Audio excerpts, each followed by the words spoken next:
Michael Jamin is an Emmy-nominated screenwriter and showrunner with over 27 years of experience writing for some of your favorite television shows, including Just Shoot Me, Beavis and Butt-Head, King of the Hill, Wilfred. Oh, I could go on. He is also the author of the best-selling collection of personal essays called A Paper Orchestra, where he now tours as a one-man show. And since the pandemic, he has built a loyal community of hundreds of thousands aspiring artists who too want to leave their mark in the entertainment industry. You better believe I had some questions. If you were to guess why more people in your industry are not doing what you're doing, building audiences and posting content, why do you think that is? There's only a handful of us, I see, like maybe 5 people. Why? Because I think when writers are going to a blank page, when they're starting that outline, what are other really good questions to ask yourself before really fleshing out the story? What is it going to look like 10, 15 years from now? Do you have any guesses? I mean, is there even a place for conventional paths anymore? so. If you want to be a writer, then you sign up for this.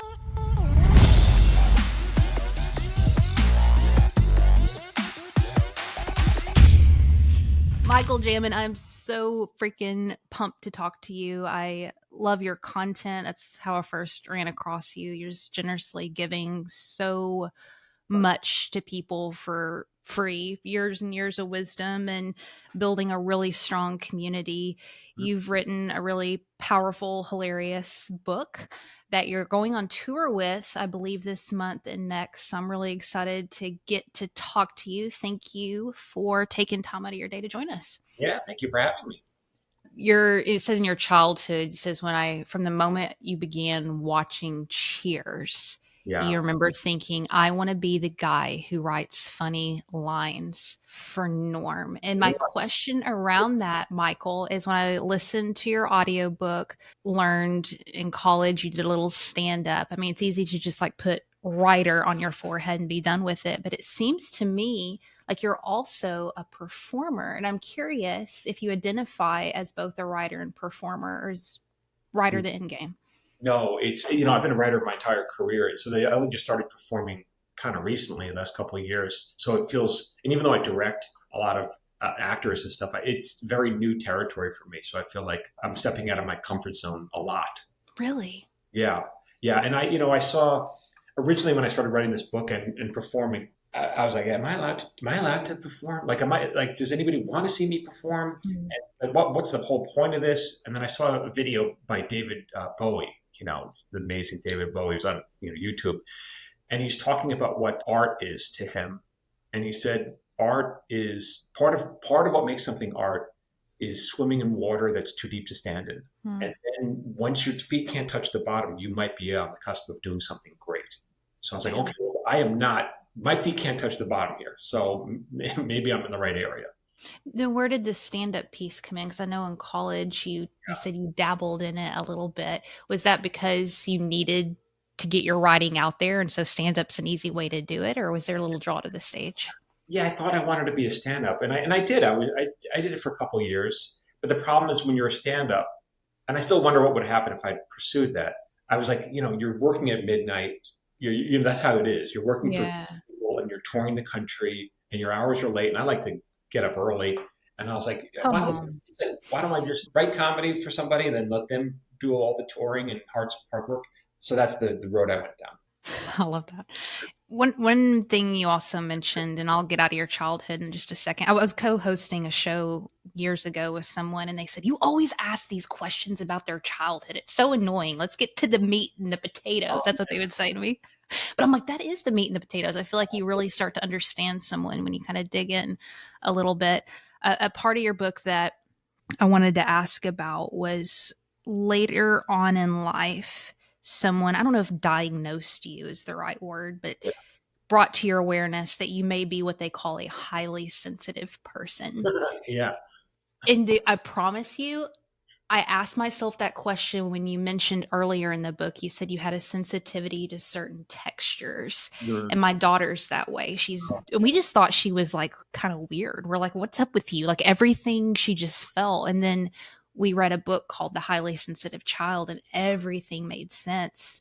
And I'm just curious, like reflecting on kind of the sensitivity and creative element. And maybe I'm reading too much into this. I have a tendency to do that. But do you think a certain sensitivity to the world actually helps creative pursuits? And how have you kind of shifted it towards noticing the world versus it hindering you in life? Yeah, I don't know if it helps or not, but it does. I guess sensitivity helps in the sense that for me, a lot of stuff bothers me more than it should, and so I can write about it. That's all. And I observe, and I because I see it and I observe it, I go, oh, I can write about it. But if I didn't see it, then what am I going to write about? You know? I read in Aristotle, How to Tell a Story. He talks about comedy versus drama, and comedy is a certain irritation. I think pessimistic. He said pessimistic view of the world, I think. And Yeah. then drama was kind of more of a optimistic, everything's a story and a lesson or whatever. Do you identify with that? You just said things kind of irritate you a little bit more. Yeah, comedy comes from pain, I think, and it comes from comedy can be mean, so that's because you're responding to something. You're being. It helps to have a really strong attitude when you're writing comedy. So strong attitudes are funny. So if something bothers you, you're gonna have a strong attitude. If you're neutral on it, what's funny about it? I think that's the hardest part for me is having the strong opinion. I know later on in the book you talk about, I think it was this point, it was the book about you, the chapter about you learning Italian. And I think you were 38. And I remember hearing that because I'm about to turn 38. And I really resonated with that story because at the beginning of it, you say, I almost had nothing left to say. And I was getting sick of kind of reiterating the same thing over and over again. And I have been complaining about that recently. I've been really getting into writing and I'm like, I'm kind of bored of myself. I don't really have a lot of opinions to share. And I don't feel like they're very good opinions or strong opinions. And I'm fighting apathy more and more the older I'm getting, which I hate admitting. But I'm just curious, as someone who's gotten paid for strong opinions and your whole career bets on the way that you view the world, dude, that chapter was so freaking relatable. And I'm curious, kind of now reflecting back on it, how you move through those seasons. Well, again, part of that was just learning Italian. I'm going to Italy in a couple of days. And my wife loves it when I speak Italian because I come alive. I literally become a You different person. taught yourself. That's crazy. Yeah, in the car. In the car. But she loves it because I do. Everything's new. When you're saying something I've never said this expression before. I have to figure out how to say it. And then when someone says something to me, my first instinct is not to react even with pessimism. My first reaction is, okay, how do I say this? So you literally become a different person. It's such a hard thing to learn another language, and it's such a gift because it's like, wow, look at me, I'm talking with my hands now. There's a certain, I would argue a certain type of person who can really pick up languages. My husband and I went to Guatemala a few years ago and we hired this dude to kind of teach us some stuff. By the end, Brian was just like talking to everybody in Spanish. And I literally couldn't even say please and thank you after a week. So it's a skill set. Yeah, but you know what though? Babies can do it. If a baby, how hard can it be if a baby can do it? Listen, babies are more advanced than we give them credit for. I'm just saying. Okay. But going back to the thing about kind of finding your voice again, was that just a season in your life that kind of passed after a while, or is there ways to kind of move through that if you're getting paid for your creativity?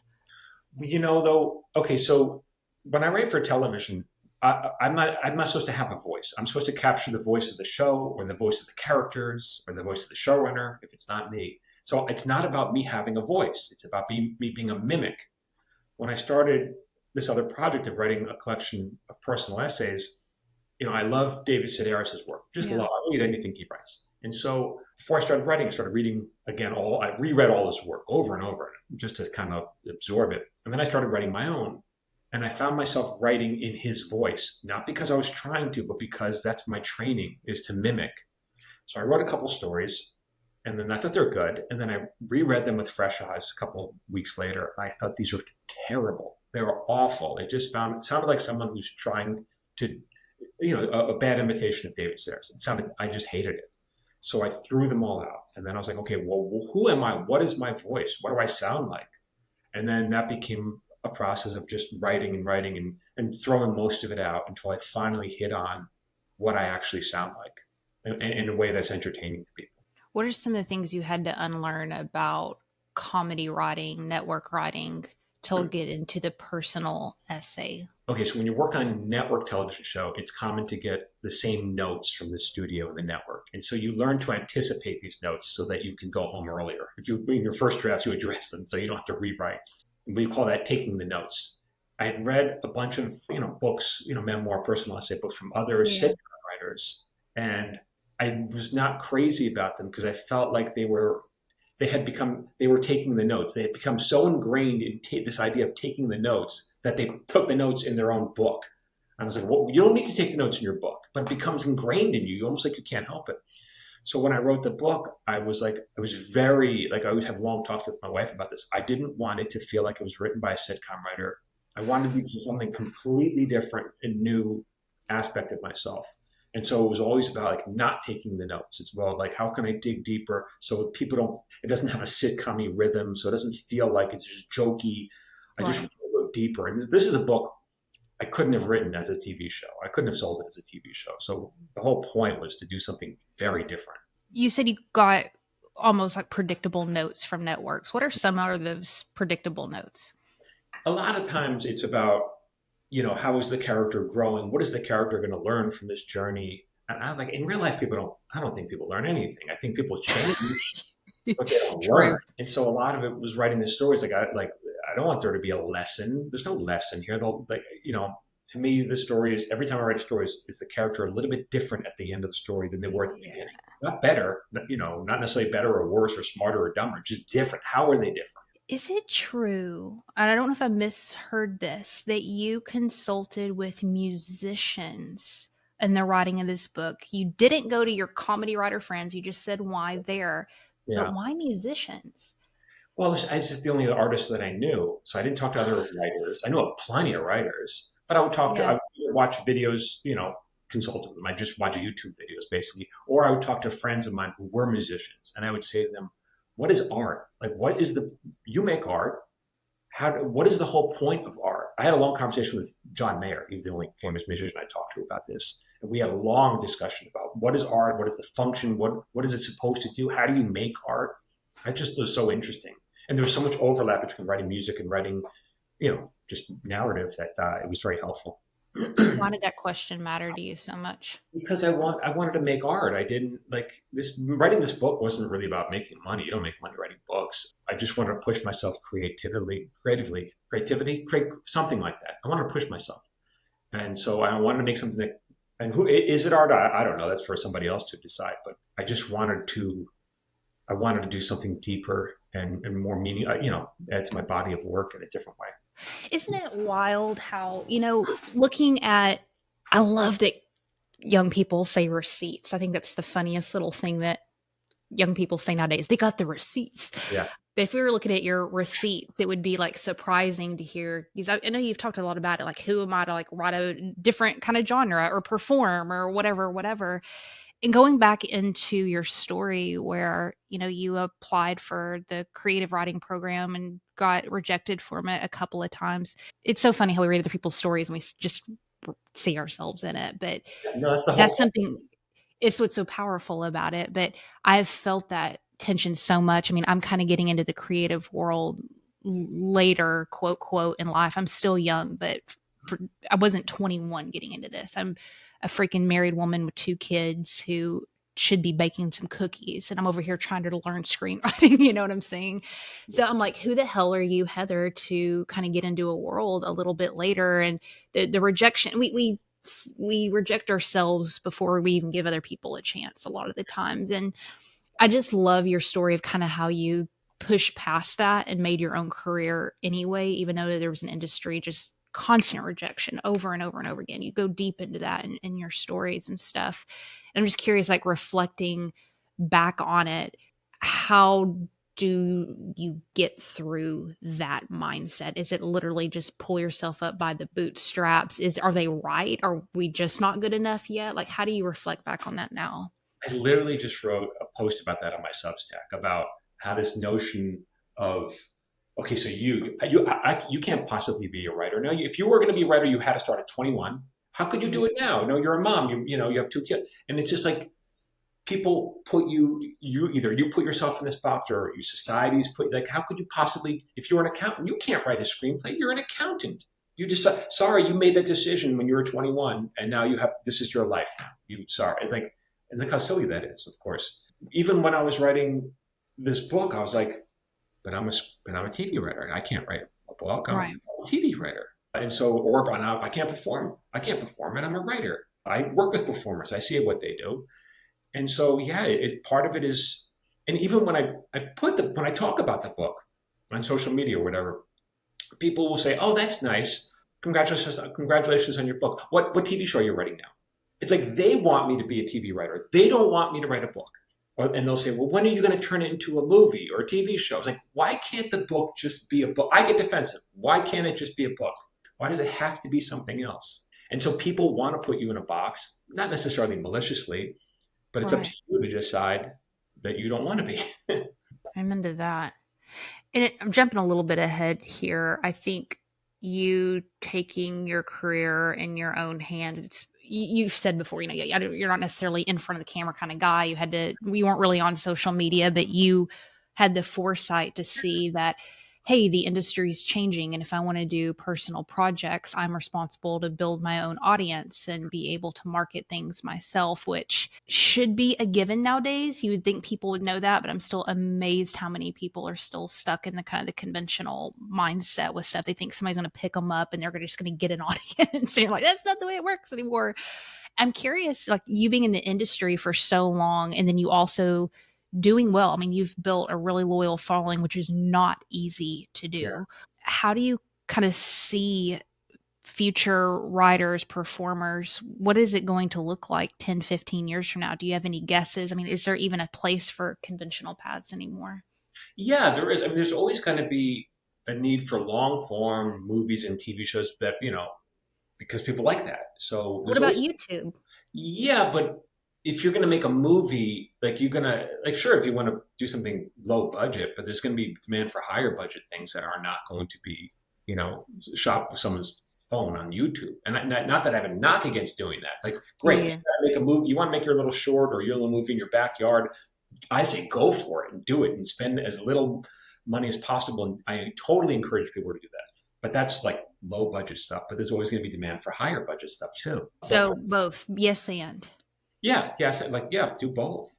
For me, there's talk about AI taking away screenwriters' jobs, and maybe I don't know, but I can tell you this: AI cannot write what I'm doing now because I'm writing personal essays. These are all true stories, but I dramatize them to make them interesting and to make them weighty. And I feel like the stakes are higher when we're talking about a real person's life as opposed to a piece of fiction that I can write. Where even if you get sucked into the fiction at the end of the day, you could still say, yeah, but it's still a made up character. If they fall off a cliff, they're still made up. But when Right. you talk about stories from my life, I think the stakes are already higher because you're like, oh, this is a real person. They're going through this, and you want the character of me to come out okay if it's well written.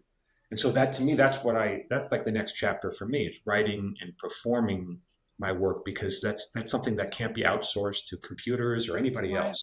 I'm gonna go into a land. I don't know how you feel about it. I know you've said before you're not like super spiritual and all that stuff, but I just got to touch base a little bit there because I feel like there's like some kind of unexplainable thing, with humanity and with real stories and real people and real voices, and it's like you can't quantify that at all. You can't replicate it, and I don't think it'll ever go away. So I agree with you. I did have one kind of spiritual question for you, I guess. Yeah. I think it was, I want to say it was Melrose Place chapter where, to kind of catch people up, you wanted to be a writer, go to Princeton, you don't get into the creative writing program, but you kind of work your way up, you do some grunt jobs, you bust your ass, you find yourself, go from New York to, I believe it was LA, Yeah. go to California, and you're doing what folks told you to do, like get in there, start getting some internships, building relationships, etc. Someone advised you to put in a spreadsheet all these different people who may need PAs. and you start calling them and emailing them or whatever. You don't get any There's no responses. email back then. There's no email? Oh, not in the early 90s. No. This is all hard mail, snail mail. Like snail mail? Yeah, there's no email. Did you handwrite it or type it? Oh, I typed it at a computer. Yeah. Wow, that's cool. There That's were badass. then. And that would take so long. Does it take like what, 3 days for them to get it? Yeah, it's so funny that you think this is outrageous. Yeah, 3 days. No, it's wild to me. That's wild. Anyway, you don't get any responses, okay? Which is so many of our experiences. You do the work, nothing happens. And then somebody who you know says, hey, there's this opportunity which led you somewhere. Yeah. And I had a question mark around that. I'm curious, when you reflect back on that, is it that it's just luck? Or is there something else at work saying, hey, Michael Jamin was freaking faithful. He busted his ass. The universe kind of moves in their favor. When you look at people busting their ass, is there something else that moved there? Yeah. Or really what? First of all, like, it's all about putting the energy out. And yes, I got a lucky break. A couple things. Yes, it's about who you know. So part of your job is getting to know people. That's sorry. And if you're living in a basement in Ohio, who are you going to know in Hollywood? Like, you have to move to Hollywood and meet people. That's part of the thing. Yeah. And so that's what I did. And I got a lucky break, but I was putting so much out there that eventually I was going to get some kind of lucky break. But also in terms of, I mean, I'm not super spiritual, but I do believe in, like, if you change your mindset, like if all you see, like Albert Einstein said, the most important decision you'll ever make is the universe benevolent? If you think that the universe is benevolent, then you will see signs of it being benevolent. If you see it's malevolent, then that's what you'll see. You'll see evidence either way. And then if you decide, oh no, that's a little thing that helps me, that's going to work in my favor, or I have a good attitude, then you'll see, oh look, there's a little reward that came my way, like an unexpected, and you'll feel lighter. You'll feel like, oh, look. I start every morning with this is my gratitude journal. I write down 10 things I'm grateful for. Let's go. Now we're talking. It's so easy not to see these. It's so easy not to see the things that are working in your favor. But if you write it down, you go, oh, look at that. Look at that tiny little thing that maybe, it's going to be okay. I love it. You mentioned the tiny little things, writing things down again. That's the whole premise of this new work of yours, is recognizing these small moments in your life. And I want to get into a little bit of just process craft with you when you're approaching this specific project. I don't know, have you read Storyworthy by Matthew Dix? No. He talks about this thing called homework for life, which I've been very bad at. I did homework for like 2 days. I didn't do it for life. I need to get back into it. But it's this idea that every night before you go to bed, you just write down an event. If you had to tell a story of today, what would it be? And it's just this idea of just noticing shit throughout your life, right? Because then you can find some significance. I'm curious, you had so much detail in your stories. I'm talking like from years and years ago. And I'm kind of going back and trying to mine stories from my past too. Right. And there's so much I've forgotten. And I wish I would have written it down and been more faithful with that. Did you have journals and logs? And when you leave details in stories, how much freedom do you give yourself to kind of elaborate a little bit? So first of all, when you said like these stories resonated with you, thank you, because I'm not trying, even though I'm telling you the details are mine, the details are mine, but I'm really trying to tell your story. It's all of our stories. So I'm not just talking about myself. Who cares about me? No one cares about me. But if I can broaden it out, then you feel like you're seeing yourself, in my life, in my work. In terms of the details, so I don't have a terrific memory. I didn't keep journals or diaries either. But when I started writing this book, I had a list of memories. I still keep a list of memories on my phone. Just little things remember this little thing? What is the little thing? Because I don't have a great memory, if I remember this thing from my childhood especially, there must be an emotional reason why I hung on to it all these years. There must be something deeper at play for me, it's kind of pain or something. And so if there is something emotional, then we know we got a story there because, there's meat on that bone. And if I didn't remember certain moments, I didn't remember, obviously, dialogue from when I was 7, but I certainly remember how I felt. I remember how I felt going right before going to a judo match, getting the shit kicked out of me. And so I'm able to recreate that faithfully, even though the dialogue isn't, word for word, Right. I know how I felt. And it's funny, my mother, she read the book, and she said, and at the end of that story, the yellow belt, she goes, I was there for that, because in the book, when I wrote out, it was just really between me and my father. And Right. I don't know if she was there or not. One of us is remembering it wrong. But it really doesn't matter because I'm telling a story between me and my father. It doesn't really matter whether my mother saw it or not. This is a story between me and him. It's not a documentary where it's going to the Library of Congress. Like it's, these are just stories.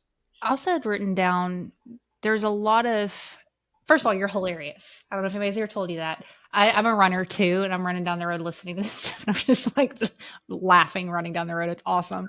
But there's so much like self-deprecating humor in it, which is, it's enduring because it's like, hey, you get somebody you can relate to, but also on some of the deeper stories that you tell, you've admitted you kind of vilify yourself a little bit. And I think that's interesting because it humanizes you and it makes us feel like we can relate to you a little bit more. And I'm curious, when you think about character, maybe you're the character or you're writing a character, where's the line between showing kind of the dark side, but also too not going too deep with that where we lose connection with you, or like, man, Michael's just an asshole, or you know what I'm saying? So where's the humanity line with that kind of raw honesty?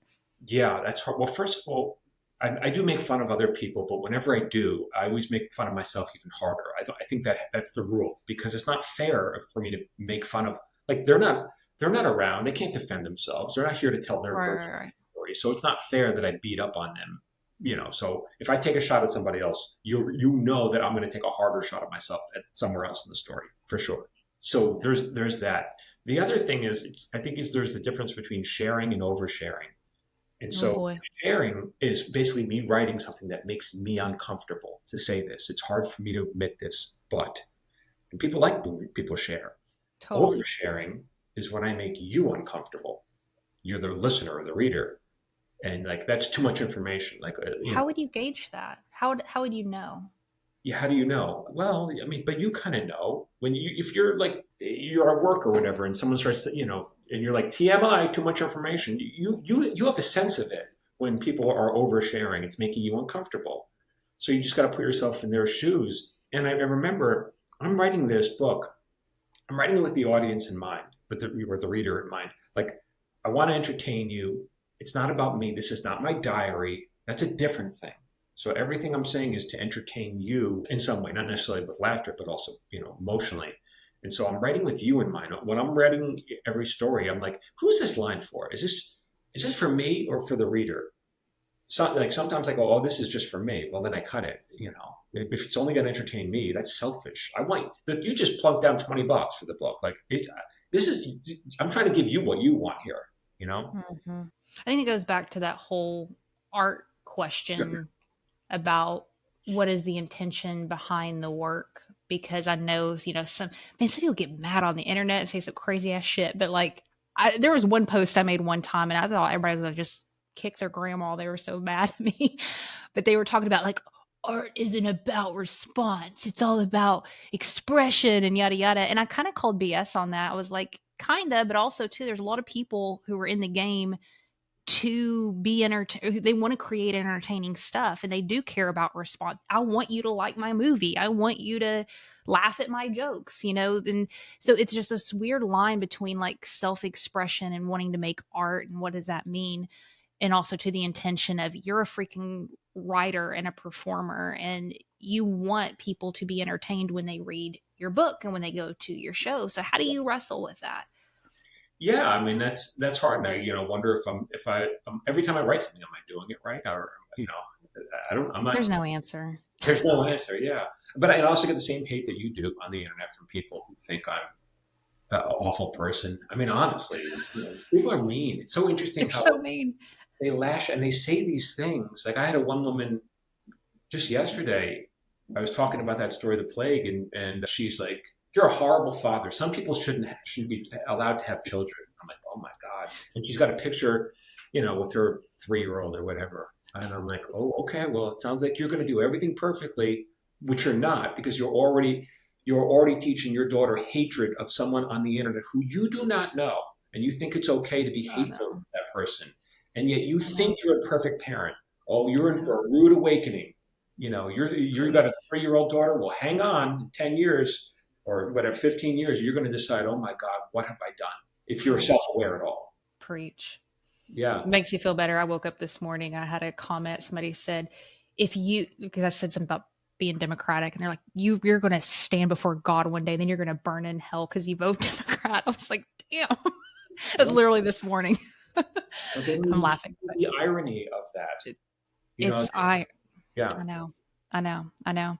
I want to get into the social media presence you've built and the work you're doing now in just a second, but I have if you would hear me with just a couple more kind of crafty questions. I actually really learned a lot from you did it at the end with your wife. It was like the making of, kind of like the end notes of making the book, which she directed, produced, and was heavily involved in, which I told you before. I'm a big fan of her after reading your book. But one of the things I wrote down, because I do the Moth. I don't know if you've ever been to the Yes. Moth. Of course. Yeah. So I write stories and do that every month. And I've been working on outline a little bit more. And you said there's always the story, and then what is the story really about? Yeah. So if somebody broke into my home, I was scared, whatever, here's that story. But what is the story really about? The story is really about me wanting to protect my daughter. It's a story I told last month. I have that on my outline now, thanks to you. Thank you for that. I also wrote down from your end notes about every character needing a proper introduction. Yeah. That was really, really helpful. I'm curious, what other things and I know you have a course about this, you have a waiting list up right now for it, but when writers are going to a blank page, when they're starting that outline, what are other really good questions to ask yourself before really fleshing out the story? And I do this to myself all the time. I mean, honestly, because I'm writing another story right now, and I have a post-it or I make a note in the margin. What is this story about? And what is it really about? And I keep coming back to it because I'm halfway through the story. I'm like, I'm getting lost in this. I'm getting lost in my own story. Mm-hmm. I'm like, Mm-hmm. no, what is it about? And I have to stop and dig deeper. And I just deleted really right before this call, a giant section. I go, this doesn't feel real at all. So does it feel real? Like, it didn't feel real to me. Sometimes I'm writing something and I'm like, that seems like the TV version that I just wrote. And it's all true. I go, but that feels like the TV version. What's the real life version? And the real life is so much more interesting. So what other questions do you ask? Okay, what do I want? I ask, and then what do I really want? Sometimes, and then I'll say, what am I building to? Like, what's the view? If a story's a journey, there has to be a view at the end. Like, why are you taking me here if there's no great view? And by view, I mean view into yourself, view into humanity, view into, what's the larger thing we're looking at. And again, it's not a lesson. It's just like, what are we looking at? And so often I'll be halfway through the story. I don't even know what the view is. And I just keep writing until I find something. And then I go back and okay, I think I'm on, throw out. Like, you wouldn't believe how much stuff I throw out. It just doesn't fit. What do you mean what you want? Do you mean the character of the story or you, the writer? Oh, no, the character. What does the character want? Yeah. Can you give me an example?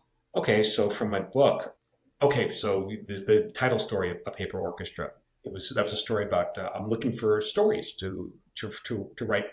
Literally, I'm looking for stories to write my book.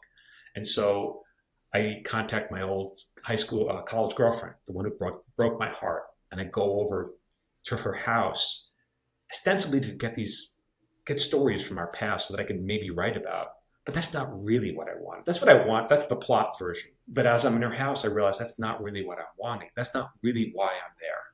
I'm there because I want to know how she remembered me, And I think, because she broke up with me, and I was 20 something years old. And I think that's what we all want to know is just like, this person that was so important to me that I loved, years later, 30 years later, how does she remember me?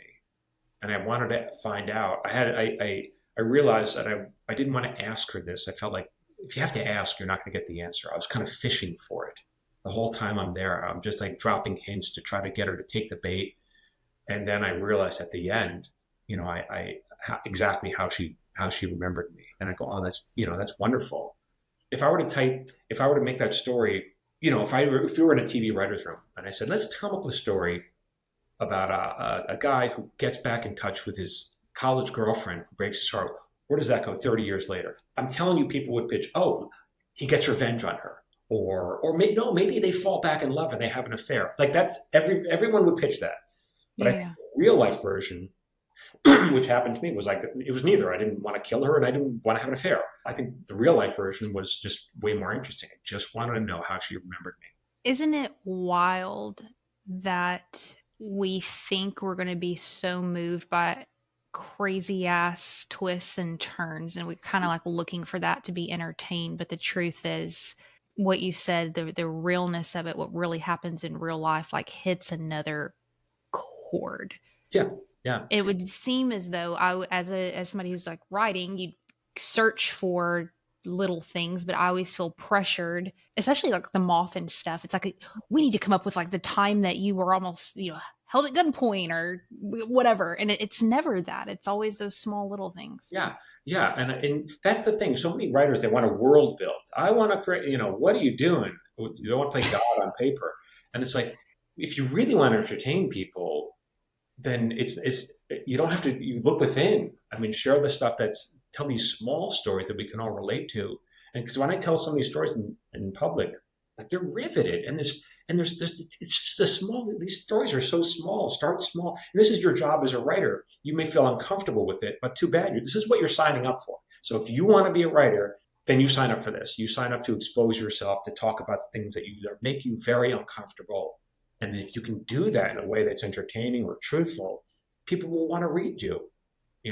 But if you don't want to do that, if you're uncomfortable with it, don't become a writer. You get to decide. How do you deal with being misunderstood? Well, if I am misunderstood, then I'll like my wife will read this and then she'll say, I don't understand what you're going for, or it sounds like you're this. And I go, okay, that wasn't my intention. I go back and rewrite it. It's if I fail to be understood, that's on me. I wasn't being clear. We all just need a partner in life who can give us honest feedback. And Yeah. she's not a writer herself. She was a performer, but she has a good handle on this kind of stuff. But she's not a writer at all. And so I'm not looking for answers from her. I just want to know: do you understand this? Was this entertaining? Did you understand this? And it's a yes or no question. It's good that she can be as close to you as she is and still be honest. You know what I'm saying? Yeah. Oh, yeah, for sure. And the funny thing is, like, what? Even when I'm performing stories or because we've been rehearsing all week, she's a character. She like when she's giving me notes, when she's directing me, she's like, I know the story's about me, but it's really about this character of Cynthia. So it's like she's able to detach herself enough to get the better performance out of me. I got advice. I can't remember if I got it on the show or read it in a book. I never remember, but someone once said to not end a story on a joke. Oh, Instead end a story like kind of more on a serious vibe. And I wanted to ask you about that because you're a comedy writer and an author. What's your take on that? yeah. I wonder if you got that from me because I've said that. Really? Yeah, I've said that a lot. Okay. Well, we need to talk about it because I kind of have some questions. Sure. I have Why? a friend who performs in the Moth, and he's done the slams. Like he's very, very good. Mm-hmm. And he was like, yeah, what I like, and he's funny. So he goes, I like to tell my stories, and it's funny, funny, funny, heart, funny. That's his, funny. So he likes to end on that joke. And I'm like, oh, no. I don't like to end on that joke at all. When you read my pieces, like you'll see, okay, we start off funny, funny, funny, funny. And then I need to take a turn. Now that I've got your guard down and you're relaxed and you're like, hey, this is funny. Now I go for the heart. Now that your guard is down, I hit you as hard as I can in the heart and then make you feel something. And you'll notice the second half or maybe the second or the last third of every story, you're like, there's no laughs from many of them. No laughs. Intentionally. I could make it funny, but I don't want to. Now that I got your attention and your guard is down, let's hit you in the heart. Why ruin that at the end with some corny little joke that you would put at the end of a network television sitcom? Because we call those blows, and that's where the note, or sometimes we call them treacle cutters. We would get that note when I was doing network television. It's like, we want to make sure that these characters are okay and everything's going to be fine. And then, they walk out this arm in arm, and then someone will say something corny and here we go again. And the network wanted those moments to end on that laugh. And to me, it's like, whoa, I just did all this work to make you feel something. And I want you to sit in it. And I say this when I perform, like my goal is to get you to feel something and feel all comfortable, whatever it is. I want you to be going to the car at the end of the show and be too wrecked to turn the ignition. Just, I want you to sit in it and feel it. Why would I want to take, it was so hard for me to get you there. Why would I want to ruin it all and take it all away with Yeah. a stupid joke? And it's risky because you don't know if people are going to laugh, especially when you're performing something at the end. I know I've gotten up and ended on like a joke and I thought it was hilarious and all that. And it's just like dead silent. And I'm like, shit, you know? Well, then maybe you did what I thought you should do. Maybe you worked so hard to get them to feel something, and they're like, we don't want to laugh now. Totally. Probably. So it could have been funny on paper, but they don't want to laugh, so don't make them laugh. Okay. I'll take the advice. I wanted to ask a little bit about the social media piece. People work their ass off to put out content, to build following and so forth. And you built what you built just after the pandemic, which 4 years, whatever, is still not a long time to see the kind of traction that you've had. And I'm curious what you credit that to, how you've been able to build that in such a short amount of time. Honestly, it was like, I talk about screenwriting and writing every day, and I come up with different things to talk about. The ones that I go viral, I'm always like, uh-oh, like I hit a nerve and now it's gone viral. Like, oh, what I step in.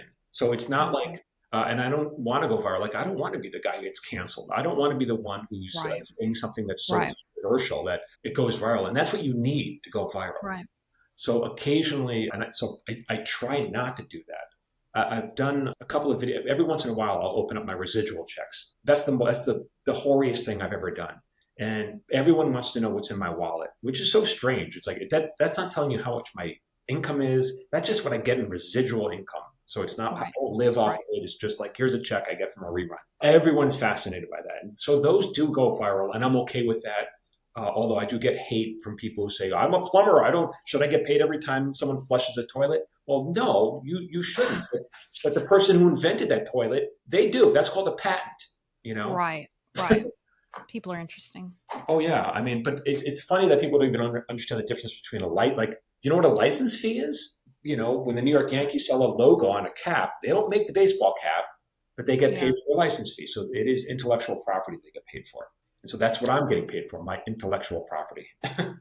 So showing up every day and then having kind of what I'm hearing is like series ideas that have traction that people are really interested in. Yeah, I mean, and it's lightning in a bottle. I did a very vulnerable piece the other day, and I got some hate on it. I'm like, oh, here comes the hate. But when you get hate, you will go viral because that's engagement. And unfortunately, this is what's destroying our society today.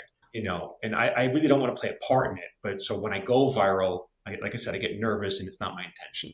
Yeah, and I mean, and you know this, going viral doesn't equate to what people think it equates to, because you started your platforms really to build a foundation for your books and your shows and be able to translate that into people who want to see you perform, which, by the way, I didn't see Atlanta on your list, so we need to talk about that later. But oh yeah, I would, believe me, I'd love to do a Southeast tour, but I think up next is the Northwest. But yeah, I'd love to. building community online, and this is a presumption. I don't know. This is a guess. It seems as though that when you're in the conventional entertainment space, there's somewhat of a wall between the artists and the viewers, right? And some of that I think is self-imposed, right? There's kind of like a air, and I'm not necessarily talking about everybody in this space, but kind of like a, hey, I'm on television or movies or whatever. I'm working in this industry, and y'all are this. And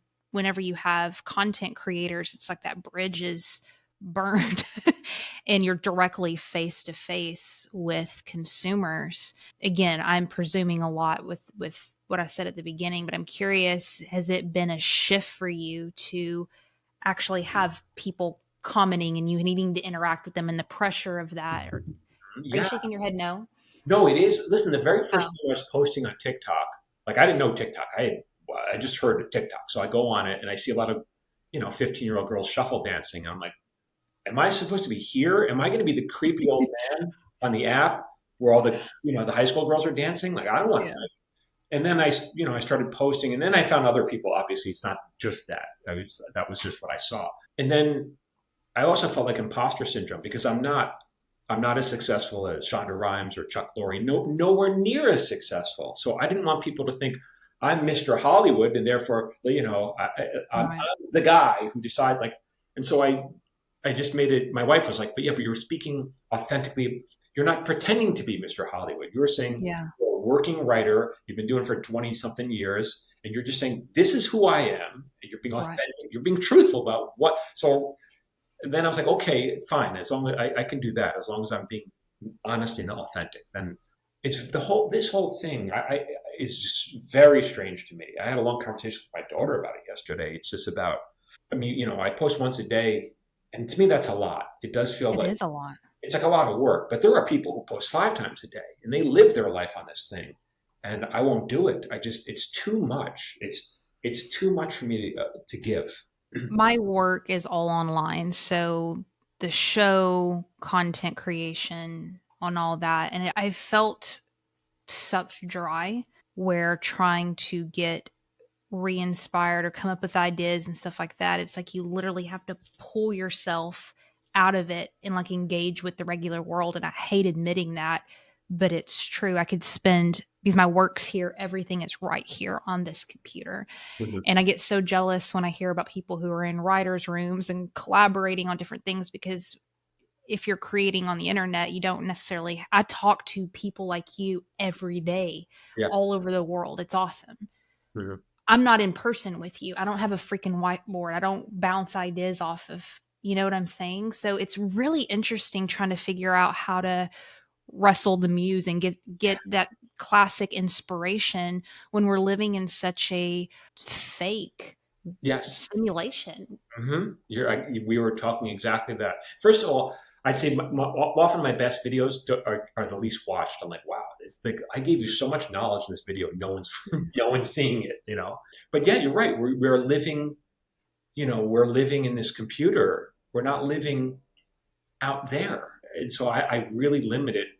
That's it. You get one post from me a day, and and often I took 3 days off, and I'm like, but yeah, it is hard. It's a struggle. People don't understand how much work goes into this. Just thinking about what am I going to say, and then I have to record it 5 times because I stumbled or whatever, and then I got to post it and tag it and then repost Right. it. It's a lot. So it's not something I do it because I have the end game is to sell books and to tour. It's not because I want to hear myself talk. To ask you to speak for everybody, it's a messy question, but if you were to guess why more people in your industry are not doing what you're doing, building audiences and posting content, why do you think that is? There's only a handful of us I see, like maybe Yes. 5 people. Why? Because I think it's a lot of work. I also think from the writers that I know, none of us feel worthy of even opening our mouths. I feel this like, who am I to talk? I'm just a writer. What do I know? And I also was worried about being judged by other more successful Right. writers, thinking, oh, I Right. speak for Hollywood. And I've since had conversations with many of them, and they're like, no, we love what you're doing. They see me. They go, we love what you're doing. Good for you. So I was worried about being judged by them, but they're not. They're actually fans, and I'm talking about way more very successful writers who are way more well known than I am. So a lot of it was in my head, but also they probably think, what's the end game? For me, the end game is the book and touring. It's not about promoting a TV show. Although if I have one, I will promote it. What have you learned about performing? Yeah, I mean, it's so much energy when I perform. At the end, it's exhausting because it's a one-man show, and so I'm constantly putting the energy out. And if there's a dip, like no one's coming to save me. And Yeah. it's more energy, more energy. At the end, I sign books and I meet. It's nice and everything, but after all that, like I'm done. Like I come home, I don't want to talk. I'm done. I'm done. I need to reach because I'm also an introvert, so all this is hard for me. It's like. Right. I'm comfortable just being here in my office. Who have you pulled from, learned like pacing and so forth from? A lot of that is my wife, who was, an actor. And so one of the first notes she gave me, because the first time I was performing, I was like, this is really weird. And she goes, no, no, no. When you walk onto the stage, when you get introduced, you're now Michael Jackson. You are a rock star. She goes, you got to take that stage like a rock star because people want to see a rock. That's what they want. And I'm like, yeah, but I'm not. She goes, yeah, but they're paying and that's what they want to see. They Wow. want you to come on that stage and own it and be fully in charge. Like you deserve there and you're giving them a gift. And so a lot of this is like this giant wake up mind shift because I'm not, I'm not an attention. I don't need all that attention. And a part of Yeah. it was like, well, I'm not even worthy of it, but that's what they want. So I give it to them. Have you read Alter Ego Effect, Todd Herman? No. Dude, I bet Cynthia has. I bet that sounds exactly that idea there. I'll link it up in the show notes if anybody is curious about it. I know we're getting close to the end of time. I have a couple more quick Sure. questions for you and we'll get you out of here. I feel like I knew you before you jumped on here. We've never met each other. Yeah. Right. And that's the beauty of story and what you were going for. There's also kind of a dark side to that where people don't know you and they're not intimate with you and this is your life, right? These are your children and your wife and very intimate parts of you. And I'm curious, like kind of the boundary work around being a very vulnerable writer and performer and leading with that and also creating boundaries in your personal life. Well, I didn't invent any of this stuff, and all of stuff being, like I said, I was inspired by David Sedaris, who does it all beautifully on a much, much larger scale than I do. And he didn't invent it either. So at the end of the day, I don't think people really, when you think I'm exposing that much, like they'll forget. You know what I'm saying? It's not like I'm the most important thing in their lives. They're reading it, they're entertained, they're listening to it, and they like it. And then when they're done, they'll go back. I don't think people. There's a quote by Oscar Wilde. I think he said it. I think he said, "You worry less about what people think of you if you realized how little they did." And so, which is funny for two reasons. Which one, they already think you're a jerk, or two, they're not really. Everyone's worried about themselves. They're really. Yeah. So what I really want to do is give people an experience. I wanted them, like you said, like you can see yourself in these stories. I wanted you to feel something. I felt like it's a generous thing. I felt like it's a gift that I can give people. And do people really care that much about me at the end? Are they really judging me? I don't think so. Yeah. Yeah. For our final question, where would you like to direct our listeners to? Well, yeah. So I'd love to get my book, read my book. There are links on my website, michaeljamin.com/book. And from there, you can buy it on Amazon or Barnes & Noble or the audiobook on Audible, Spotify, or Apple. All the links are michaeljamin.com/book. And I hate to admit this because it's like the most, I don't know, unattractive, unenduring thing ever. It's just the truth. I don't laugh at many things. Like we'll go to a comedy clubs and I'm like this.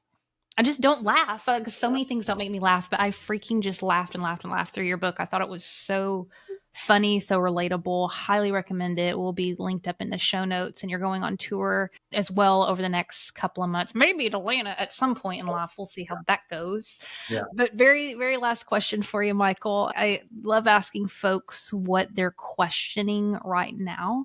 It's easy to look at people we admire like, well, they have their shit together. They have all the answers. Everything's just a freaking breeze for Michael Jamin, right? No. But if you don't mind, and it could be anything. It could be serious. It could be something silly. But what is something that's been on your mind lately that you're questioning that you genuinely don't have the answer to? It's so fun because my daughter, I have a Substack. My daughter's like, you got to start writing about things that are, stop writing stuff that's like helpful. Just write about stuff that's you are going through, that you're struggling with right now. Because she's like, people, I was like, really? Sounds boring to me. But she said, people are fascinated to know that you struggle too. They think you have, you're made. Everything's perfect because you're successful. And no, I have plenty of, so I write personal. But one thing I'm struggling with right now is what I want even possible. Is what like, and you had the same thing. You thought, well, you're, what you say, 38, you're about to be 38, and you're just start embarking now on writing. And if you really were going to be, you should have started at 21. Too late. It's too late. Like you're the die's already been cast, which of course is crazy, but you feel that way, and I feel that way too. To some degree, I'm like, maybe I should have stayed in stand-up comedy. Even though I didn't want to at the time, maybe I should have, because then I'd have more opportunities now to do the kind of writing and performing that I want to do, as opposed to whatever sitcom I can sell. There was some dude in your book who suggested you go into copywriting when you were you couldn't get into the creative writing piece. And you've referenced that a couple of times. And I'm curious if you think that was good advice or not. Oh, well, yeah, that's my roommate. He said, well, if you want to be a writer, because I was rejected from the creative writing program. Yeah. get an internship at the radio station and learn copywriting, because that is a creative form. That's kind of Right. writing. And so that's the next best thing. Was it good advice? I'm glad I didn't pursue it as a career, but I think it was good advice at the time. And I got a story out of it, which is great. That's all right, everybody, I want you to go and click on the link in the show notes, grab a Paper Orchestra, wherever you get your books from. Michael Jamin, it was just so cool meeting you. Thanks for your time today. Thank you, Heather. Good luck to you.